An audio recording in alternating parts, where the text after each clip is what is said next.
Hey, it's episode 6 of the Teacher Says podcast. Today we have an extra special show, but then again we have an extra special show every week. We will have some thoughts and rumors and ideas and all sorts of great things about VIPKID. We have a special guest, Miss Shauna Cole, and a lot more in store, so stay tuned and keep it locked. Teacher Says podcast, episode 6!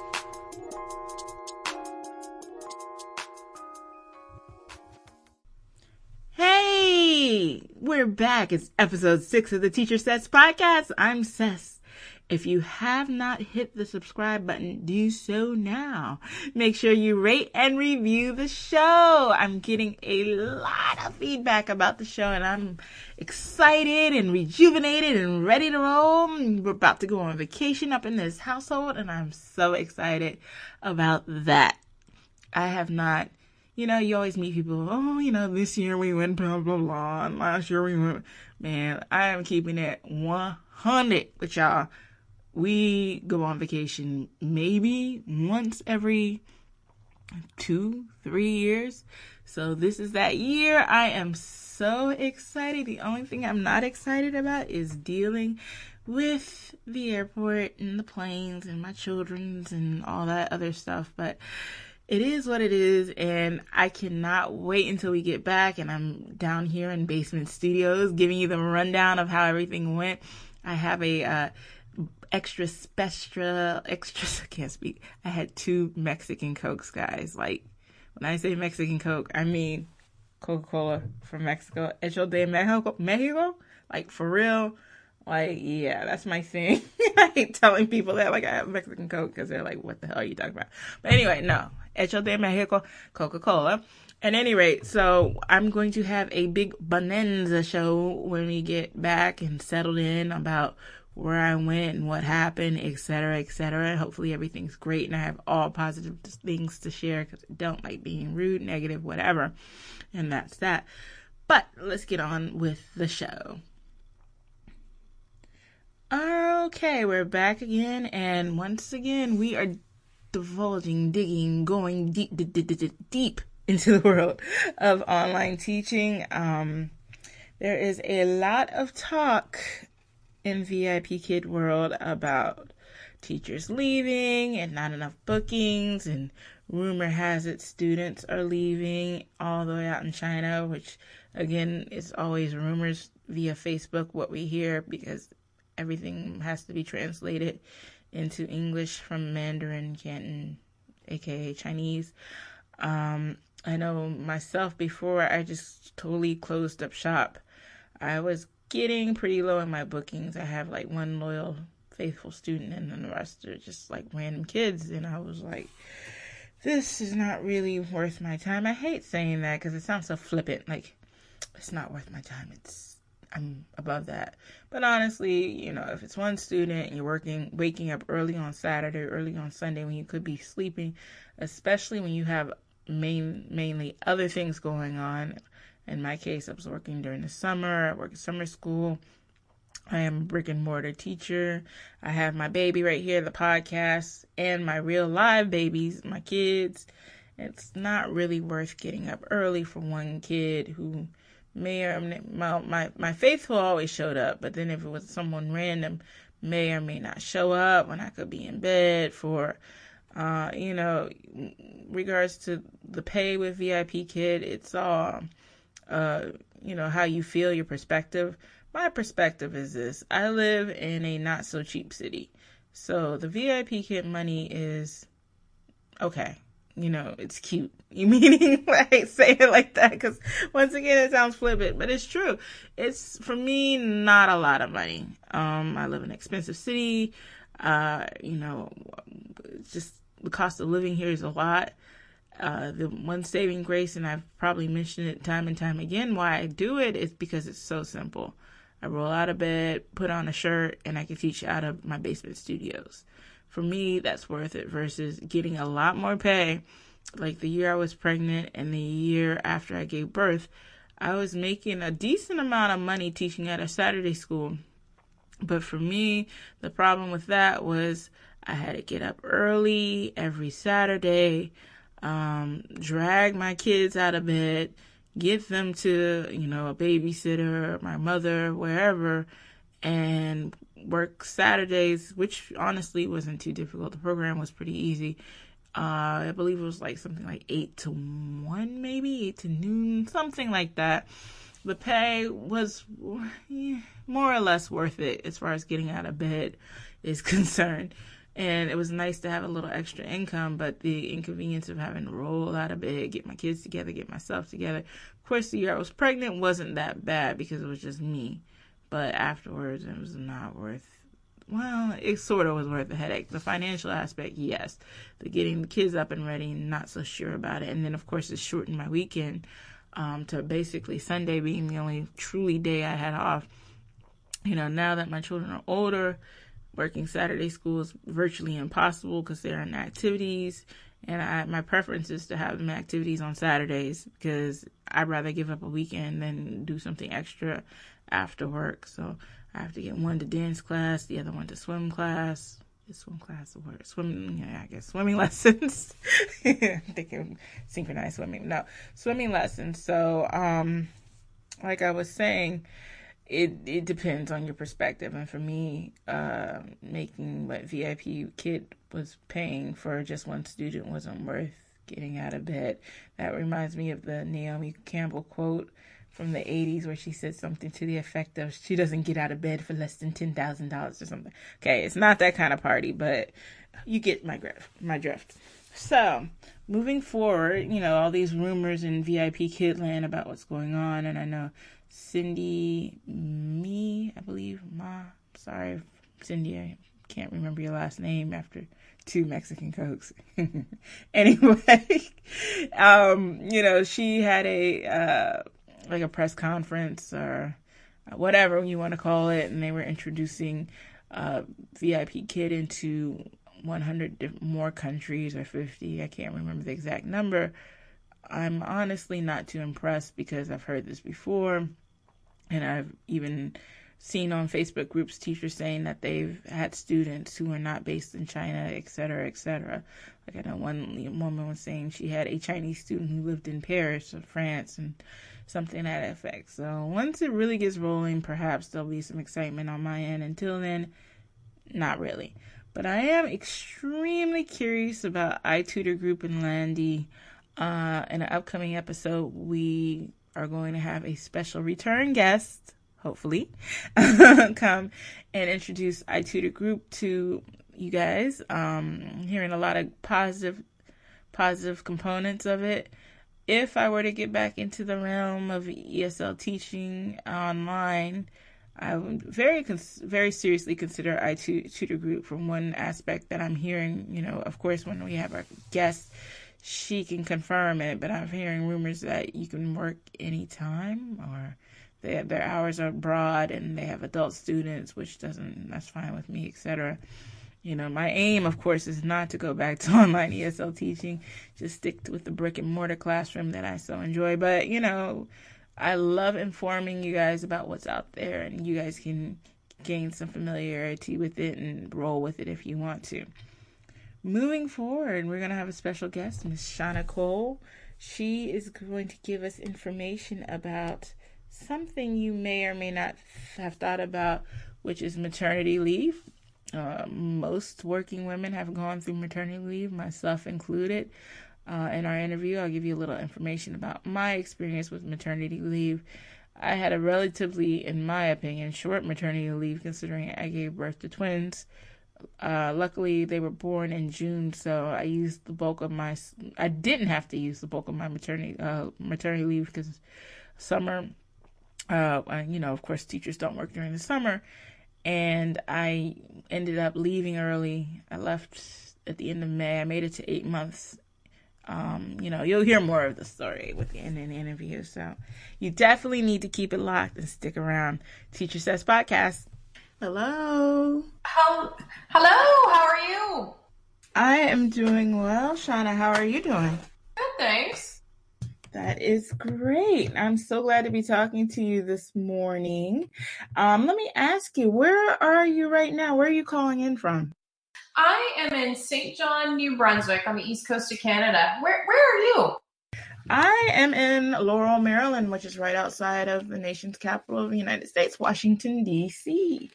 Gotcha. So Yeah. we're a little bit far away from each other, girl. So Yeah. yeah, But that's the beauty of the internet. We can that's push right. people closer together. So let me ask you today. Took a minute to look at you over your website, and I want to know if you can give my audience a rundown of exactly who Shauna Cole is. Sure. I am an HR practitioner here in St. John, New Brunswick. I've been specializing in career design, particularly around mat leaves.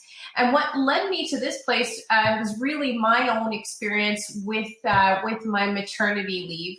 So here in Canada, we're eligible for 12 to 18 months of mat leave, which of course is an amazing benefit to us and our families. Mm-hmm. Um, but that comes with some cost to our careers. So when I went on mat leave, I took 12-month hiatus from my career, and when I went back, of course, found myself sort of out of the loop, a new team, and some real challenges with the transition back into the workplace, which is really what sort of led me to this space of wanting to help other women through these transitions. So I'm a mom of two. I've got two little boys, Jaden, who is 4, and Devin, who is a year and a half. Wow. So let me ask you, going back to what you were mentioning about maternity leave or mat leave, as you refer to it, what are some of the problems that you ran into when women were returning to work after being out for, the period of times that you mentioned? Yeah, so women are really talking about this whole sense of feeling forgotten by their employers for that period of time. So one of the examples of what would tend to happen with a mat leave here is I'm guaranteed a job upon my return to work. I'm guaranteed the same pay and all those wonderful things. But there's a significant difference between what we would call a job and a career, right? So you're kind of at the mercy of the organization that you're with to find you a position. And a lot of practices right now have the woman sort of leaving work and not being connected to the employer in any sort of formal way. So they really are out of the loop for the 12-month period. And we all know that corporations change and move and leadership changes. So this can become a real problem if you're someone who's on an intentional career path, right? So if you worked hard to get an education and worked hard to build a career that's going in an intentional direction, and then you leave for 12 to 18 months, you're not going to be guaranteed that the position that you're assigned to is necessarily aligned with that same sort of direction that you've been working so hard to build. And really what I'm advocating for is that women need to start recognizing that our legislation protects the job, not the career. And we all need to take a sense of ownership around our own career direction in order to protect our careers during these transitions to mat leave. Interesting. So let me ask you, you touched on something that made me think about it. If you are a career-driven woman and you are on leave for, say, 12 months, what advice would you give to those particular ladies? Like, should they just totally devote themselves to their home life, or do you think they should check into their job? What do you feel? I feel like if you are someone who is committed and passionate about what you're doing, I think that as a woman, you're really doing yourself a disservice by completely disconnecting for that period of time. Absolutely. I mean, this is also fresh because I've got a little one myself. Absolutely. There's a period of time where you have to disconnect from your employer because you're quite frankly too tired to do anything else and to think about managing your career, because there is that period of time where you need to be focused on keeping your baby alive and just sort of getting through the day. My advice to someone would be absolutely get through that really tough period of time. And as you're starting to feel like yourself again and you're starting to get maybe a little bit more rest, and you're starting to go back to the gym and do all those things that make you feel like you, why not reintroduce some aspect of your career back into your life? So whether that's, setting up a regular coffee meeting with your manager or your core work group, you've probably got like a work BFF that you have value in connecting with to find out what's going on at the office. Maybe there's some training opportunities. It's up to you. But I think the big takeaway for this is recognize that if your career is something you're passionate about, it's something that you have to manage even while you're on mat leave. If you disconnect for 12 to 18 months, expect fully to be out of the loop. You need to own part of that process and reconnect while you're on mat leave in a way that can work for both you and your family. Okay, that sounds pretty awesome. Now, as a follow-up question, I want to, ask you, have you ever used leave when you were pregnant, and how was your personal experience? Yeah, so in both cases, with both my children, I did take the 12-month mat leave, and when I look back on how I managed those leaves, I feel like I could have done a better job at staying connected to my employer in a more meaningful and intentional way. With my first child, you know what? I had a really difficult time during pregnancy. And fortunately, I suffered from this really awful and profound depression. I never had an experience with any sort of mental health issues in my life. So this was really surprising to me. So this profound sadness, and I know a lot of women experience these sorts of feelings in the postpartum phase. I was lucky enough to start during my pregnancy and have it sort of transition to postpartum. And my big takeaway from that whole experience was I kept trying to fight through because I felt like this notion of success. I had to be at work and I had to stay until the final days of my pregnancy and so on, even though my doctor was advocating that I take a sick leave. When I reflect back on that and my own personal performance and the level of stress I was feeling from going to work every day, I should have listened to my doctor and managed through that process in a different way. I think that would have done a lot to sort of maintain my own professional credibility, and a lot to ensure that I had a more healthy and positive experience towards the end of my pregnancy. Wow, that's funny because when you're sharing your story, it has me reminiscing on my leave as well. I was pregnant with twins and I was begging to be put on bed rest, and my doctor told me no. So I ended up putting myself on bed rest at 8.5 months simply because I couldn't take it. I couldn't walk. I couldn't breathe. And I left my job at 8.5 months, and I gave birth on 38 weeks. And I went back to work at 3.5 months after my children were born. And the funny thing is, I actually had enough leave. I could have made it an extra month, but I decided not to because I wanted to hold on to it, because our sick leave at my job also our maternity leave also turns into sick leave, and I just didn't want to use up all my sick leave. And it's funny hearing the beauty of Canada where you all have so much leave. And we, like I said, I've heard stories of women going back at six weeks after giving birth. And we're lucky. I mean, there are people who have to go back even sooner if they're working in private sector. I work at a government job. So that is amazing, the stories that you're sharing in regards to having a lot of leave. And I hope, the United States can get on ball with allowing us to have a little bit more leave than what, we have now.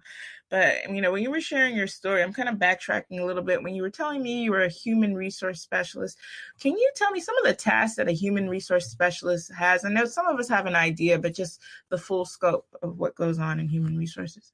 Sure thing. Yeah, and I can't even imagine going back to work after 6 weeks. For the record, I don't even know what people are all wearing to work at that point, because I'm not ready to get out of my PJs or yoga pants. Like, I can't even imagine. So kudos to all of you who are making that work the best you can. So I've spent most of my career in human resources. I've worked in both private and public sectors. The role of an HR person, typically in in both sectors is really to support the direction of the business. So what the heck does that mean? So we help the business to deliver on whatever their operating plan is by putting in place a plan around people.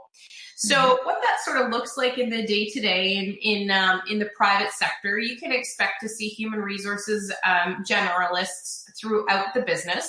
And these are folks who have specialized skills and knowledge to support members of your management and leadership team in managing all aspects of their employee life cycles. So that is things like recruitment, working through all of the aspects related to retention and important programs that your company likely has in place to retain folks.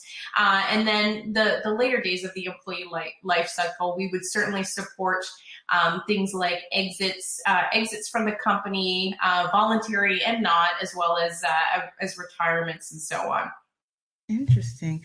So, thinking back about now that you're a mother and you're working, what are some of the challenges that you have encountered as a working professional mom? Oh, it's very easy. Can you imagine if that was my answer? That's so easy. Oh, no. You know what? I actually, after I had my first son, Jaden, I did return to the corporate life, and quickly discovered that just wasn't going to be a fit for my family. I certainly struggled with things around time and how do you get the laundry done and get the kids out and have a meaningful relationship with your family in the midst of all the hustle and bustle. The right answer for me and my family was really to redesign how I looked at work. So I'm now doing HR consulting, which can be done fairly flexibly. And as we chatted about, of course, the joys of the internet, I can work with many clients that fit my niche, my skills, as well as my schedule. And that has certainly helped us to overcome the challenges of family. We also have a really awesome support system. So we live very close to Nanny and Grampy, and that honestly saves us time and time again.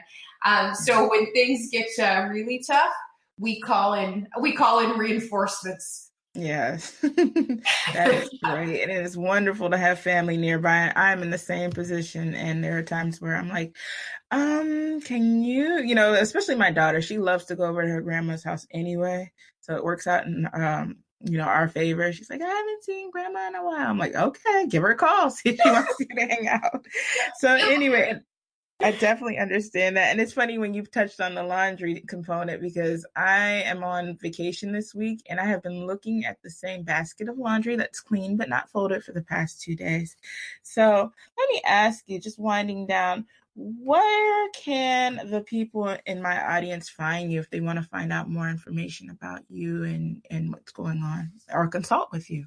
Yeah. So check out my website. It's Shauna Cole, SHAUNACOLE.com. That again is ShaunaCole.com. I've been working to build this website myself, and I'm really, really proud of it. I'm trying to share pretty consistently lots of information to support working mothers, particularly through mat leave.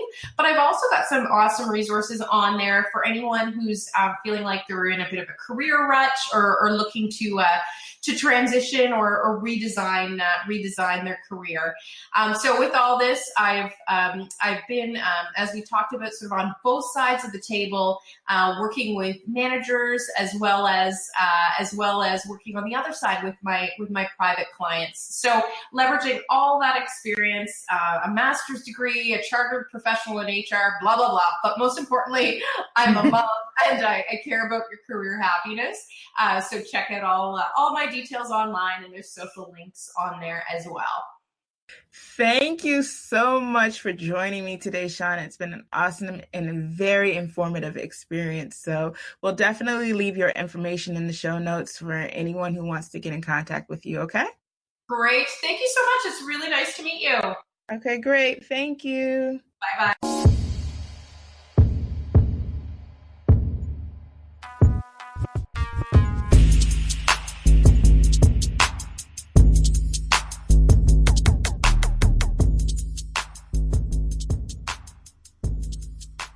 Alrighty, we made it to the end.